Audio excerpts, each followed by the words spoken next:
Anchor is the easiest way to make a podcast. It gives you everything you need in one place for free, which you can use right from your phone or computer. Creation tools allow you to record and edit your podcast so it sounds great. They'll even distribute your podcast for you so it can be heard everywhere: Spotify, Apple Podcasts, Google Podcasts, and many more. You can easily make money from your podcast with no minimum listenership.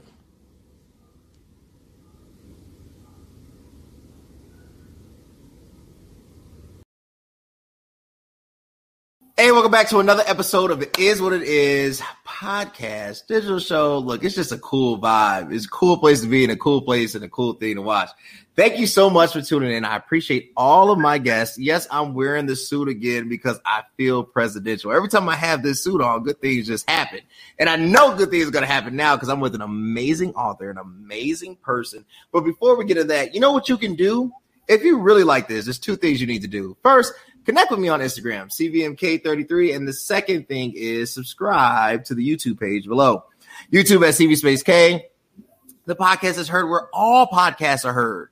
If it's Anchor, if it's Spotify, if it's Stitcher, if it's Google Podcasts, I think it's on Audible. I'm not too sure. I got to check.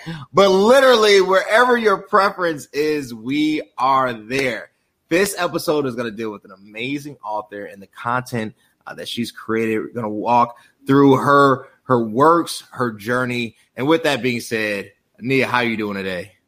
I'm good. How about you? Oh, I'm doing well. I'm excited for this. The weather is not cool, but this is cool. So I'm super excited about this. Thank you so much for being on the show. Thank you for just lending your talents and your voice. But I want to get into it. So first question, right? How did you make that transition? I've interviewed a couple authors, right? Every author is unique. Every author is an author, but every content, there are many different elements to writing. I think that's the best way to say. I've met authors that have great subjects, not enough in-depthness or content or validity. I have met with authors that to me have the content, but the style and the prose, right? Like, because there's so many different elements, because a part of literature is entertainment. A part of it is discovery. A part of it is enlightenment. There's many different avenues that you can go down. But ultimately is to provide escapism. So how did you make that transition from being a full-time teacher to being a full-time author? It was actually not quite voluntary. My husband went into the military soon after we married, and that meant that we could move at any given moment. So I had to give up my teaching contract so that I could be ready to move. And the moment that I stopped teaching was the hardest for me because I had worked so hard, went through college, got 2 degrees, all just so I can teach. And then I just wasn't a teacher anymore. So that was a hard transition, but I had the inclination to continue to teach. So I started blogging. I started reading again, my own personal stuff that I wanted to read.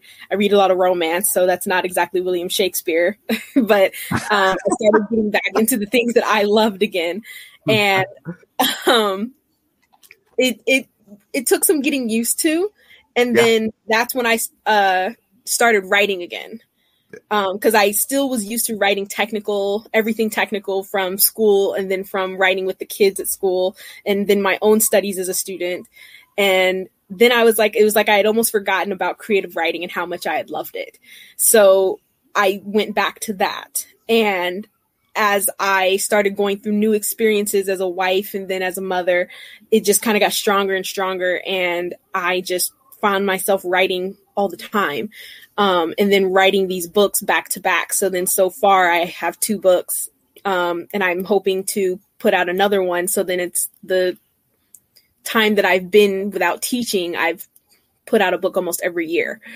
So that was kind of how I coped with it and got back into my love of writing, but it wasn't easy at first. I believe it. I was thinking I'm trying to write my book and I'm struggling. I can't get off page 3 now, but I got more than 3 pages. It's a lot. I get bored and I'm like, do I want to say that? Do I not want to say that? How deep into it do I want to go? So I totally get it. Talk to us about the first book. So you have it by you, Naturally Abnormal. So you talked about the experiences. First, being a new wife, being a military wife, then having children. And then you shared with me the mental toll that it can place on an individual, the mental health aspect of it, right? And the journey in that.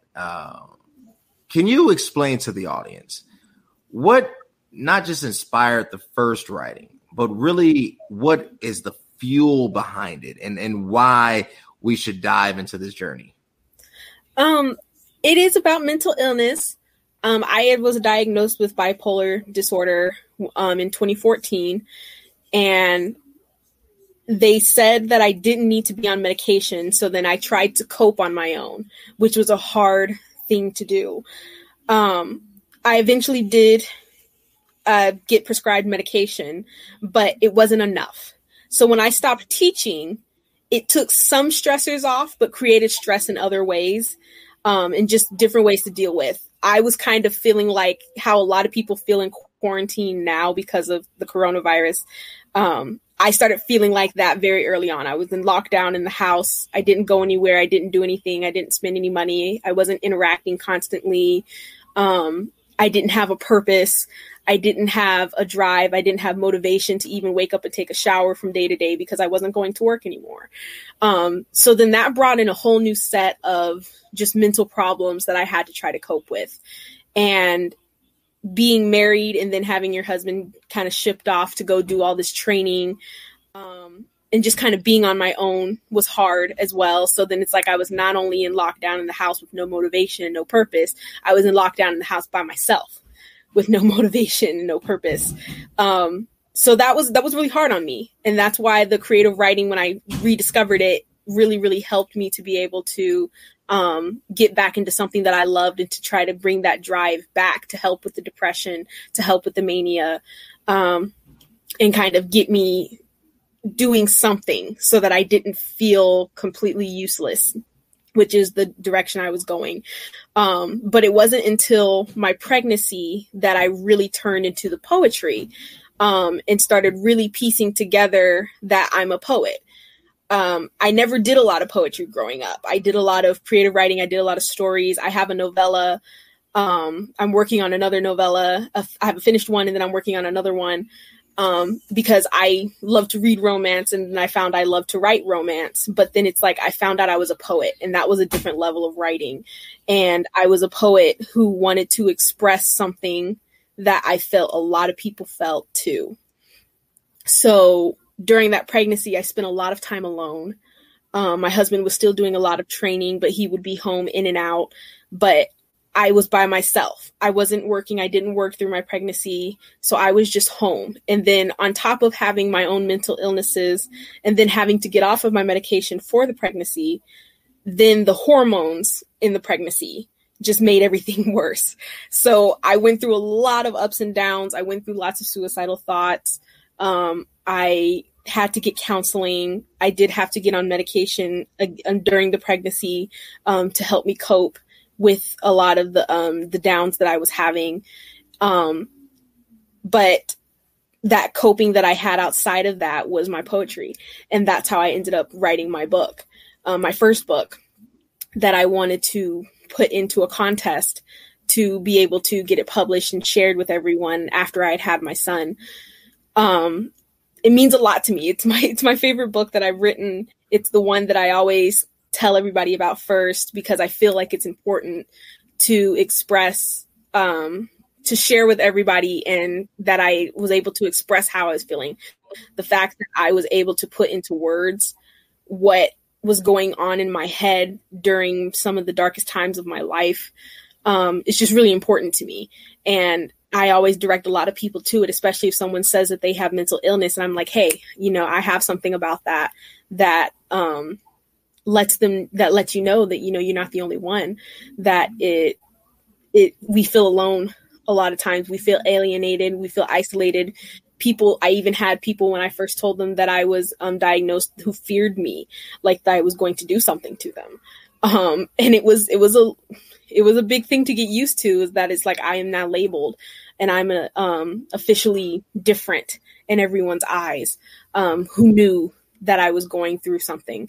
So it's like, we're not alone, and we do have ways that we are completely normal, and we just experience things a little differently than how other people experience it on a day-to-day basis. But we are essentially humans. We're essentially capable. We can function, and we are able to do amazing things. And I do it in the context of weather and nature, because what more is great and beautiful and striking than nature and weather? You know, it makes such a huge difference in everyone's life. And it's like, that's what mental illness does. And it can be beautiful sometimes. I find that my mania was where a lot of my energy was, whereas a lot of my extroversion was. When I was manic, even though there were downsides to having the paranoia, the fear, the hallucinations, there was also the energy, the excitement, the happiness, the just with like the ability to be able to just wake up and just love being alive. Mm. And it was a very unique experience to have mania. And I don't think a lot of people understand that. And that's something that I try to capture in the book, because it's like, it's a very energetic thing. It's a very quick paced thing. And it's something that can pull you down, but it's something that can be uniquely beautiful too. And I try to capture that through different metaphors in nature. Things that we see are beautiful, things that we see are fast paced, things that we see are striking, things that are like the rumination can be foggy, like a dust storm. You know, and there's just so many different ways to describe it and to capture it and to see ourselves within God's creations, essentially. That not everybody can see and connect to. And it's like, you know, I had this way to be able to kind of see, like, I am like a storm, but I'm like a sunset too. And I'm like a sunrise, and I'm like a wave. And there's just so many different ways that I see myself and the things around me. And that just made me feel more unique. And I feel like more people need to feel that, and know that it's okay, and that in a natural way, right, we are normal. Why? No, that's well said. Thank you. First of all, thank you for sharing. Thank you for your honesty and vulnerability. And I know that takes more than courage, right? So thank you so much. I want to, why do you think we as a society, why are we so quick to demonize, to label, like you said, other, when reality is just another aspect of humanity, right? Why are we so quick to not rush to comfort and understand, but as a way to kind of create separation? Like, you know, because I'm sure, you know, during this process, and then when you were officially diagnosed, you know, like you said, people were afraid, and it's like, oh, I'm still the same Ania, right?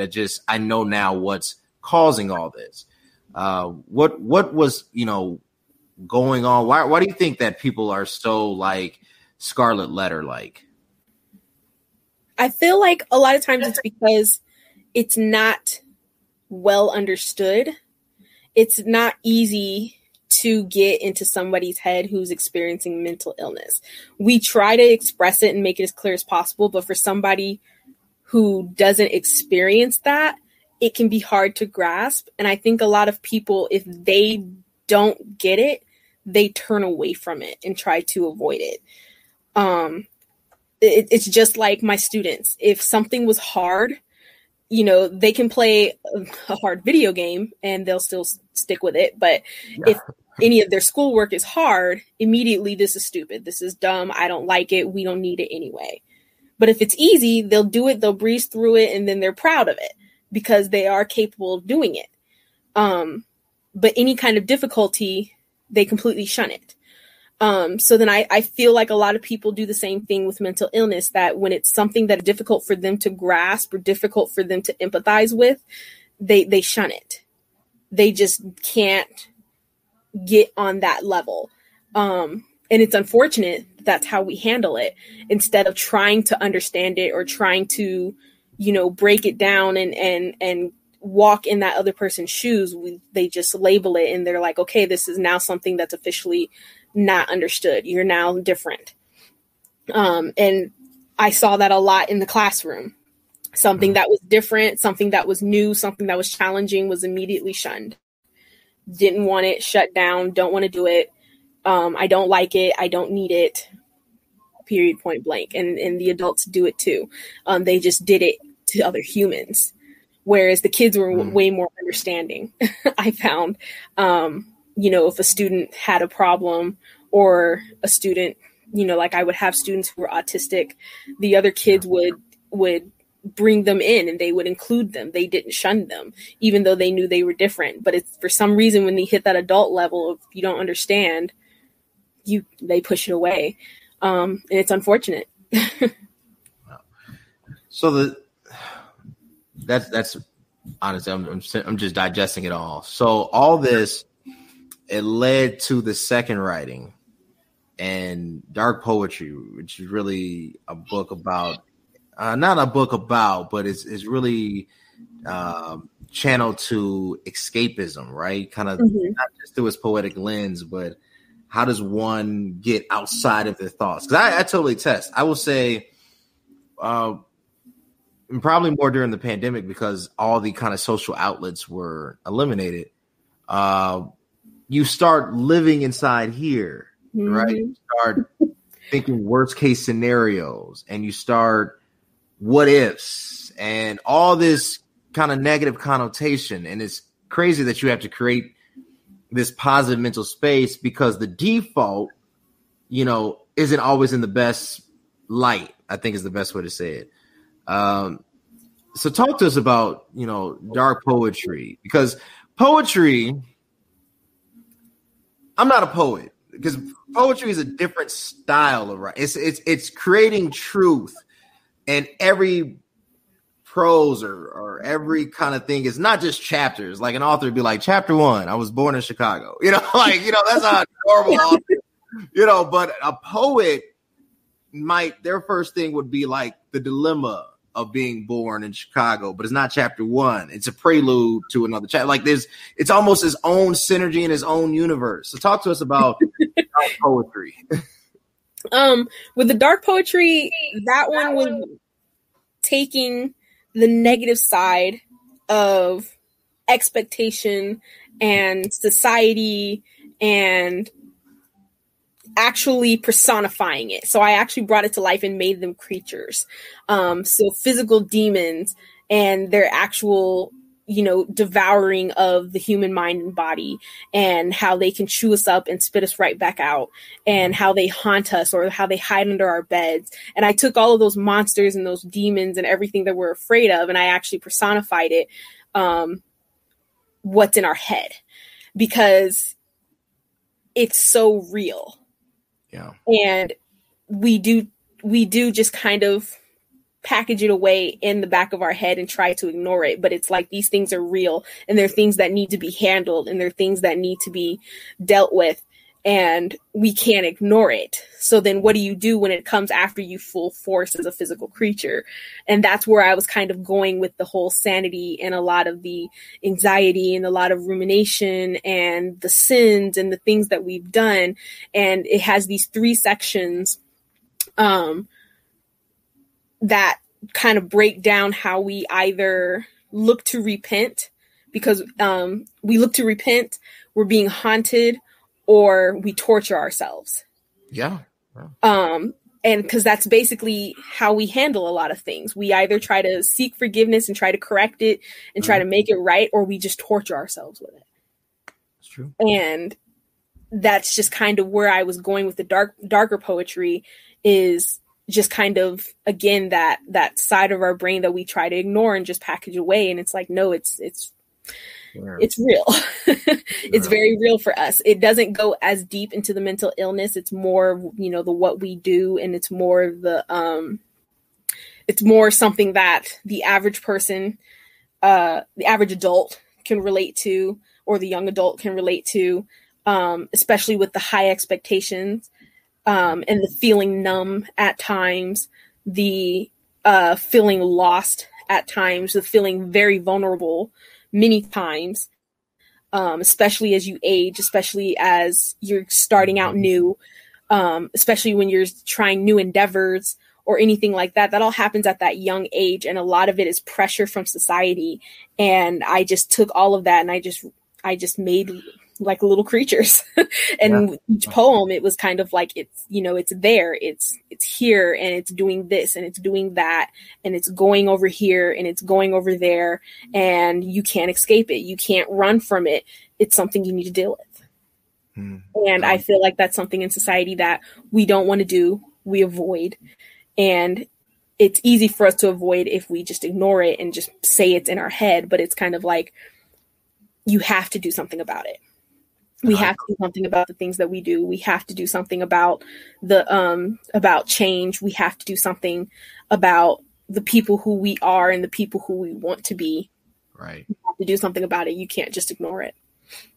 No, well said. I think in life, I think every human being will deal with their own truth in a similar mode, but different outlets, right? So,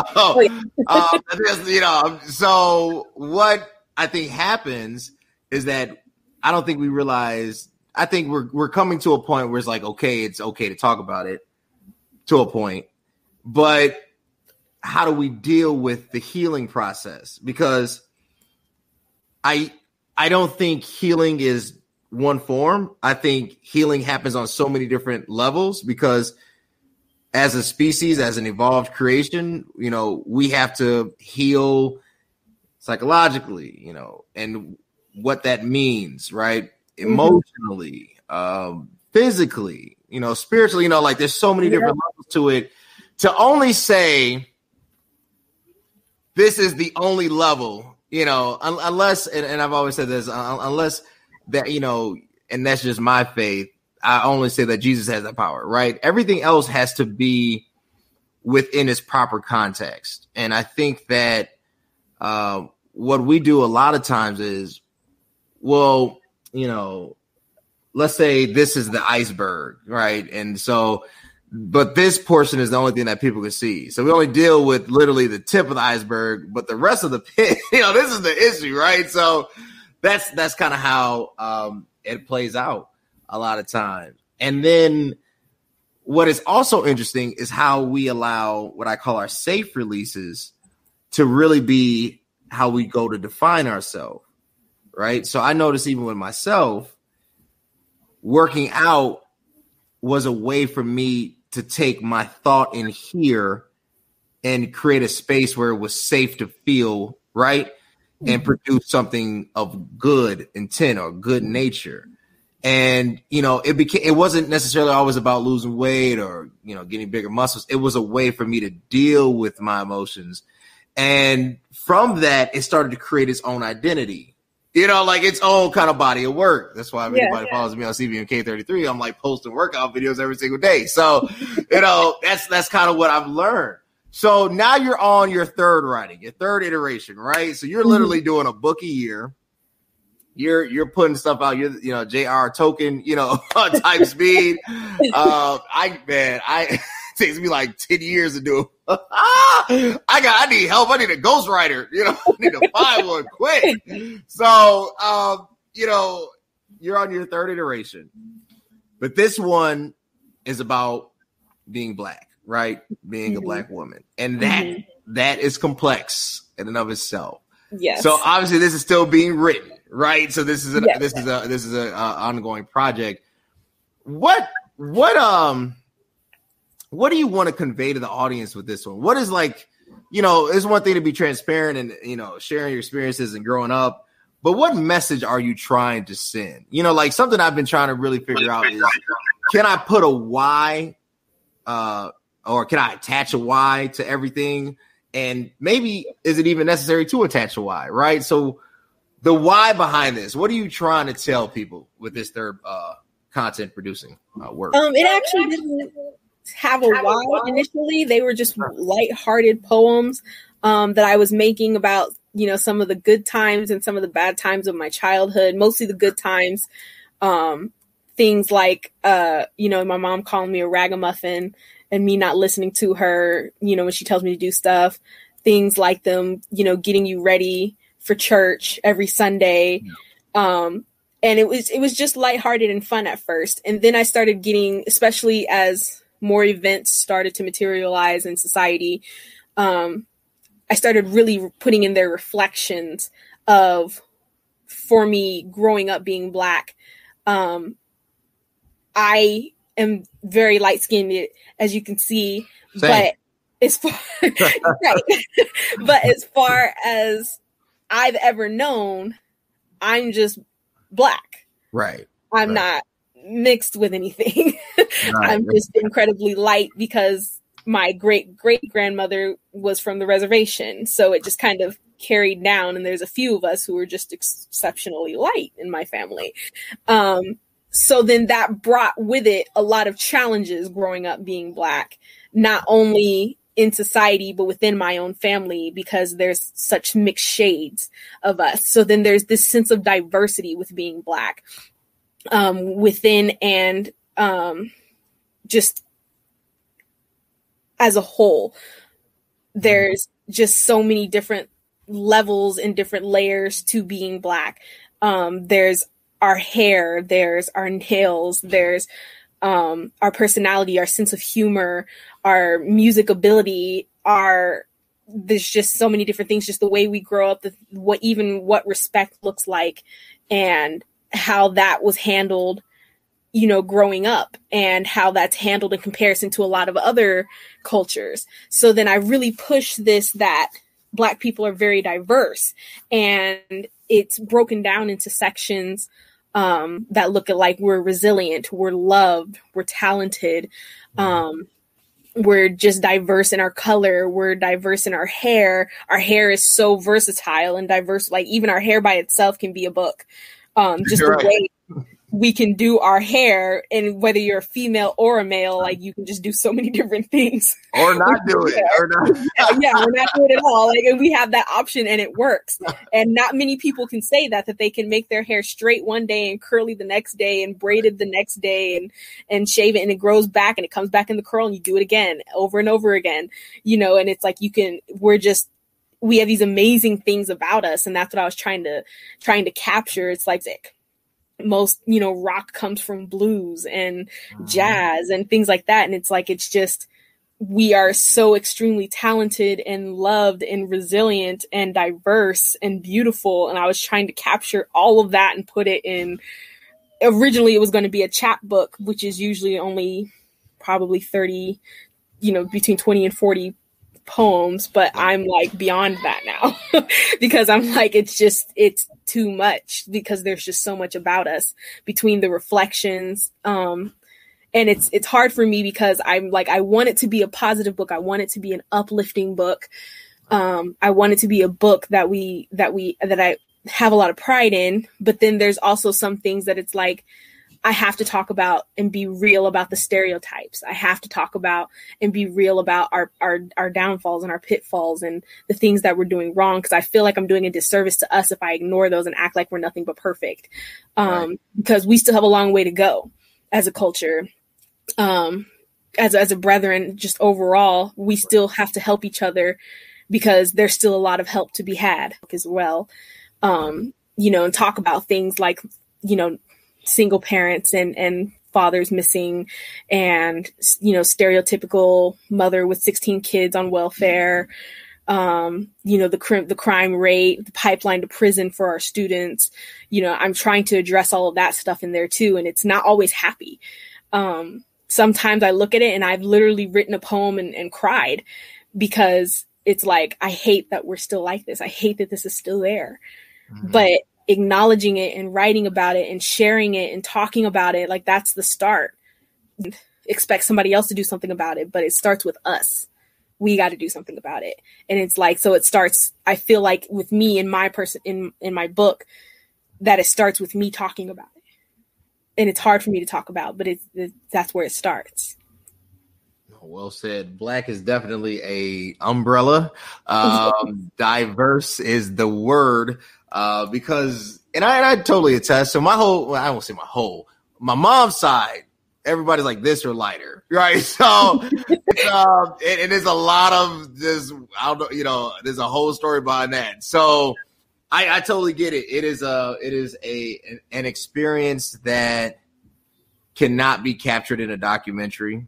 Something that has to have many, many, many different books written about it, episodes produced, because I'd say the best way to define Black is a pain caused and created for the disruption of a community that affects everyone.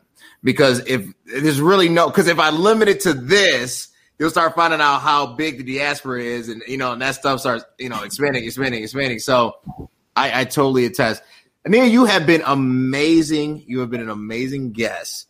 Where can they support you, connect with you, buy the book? Where can they follow you? Tell us how we can support you.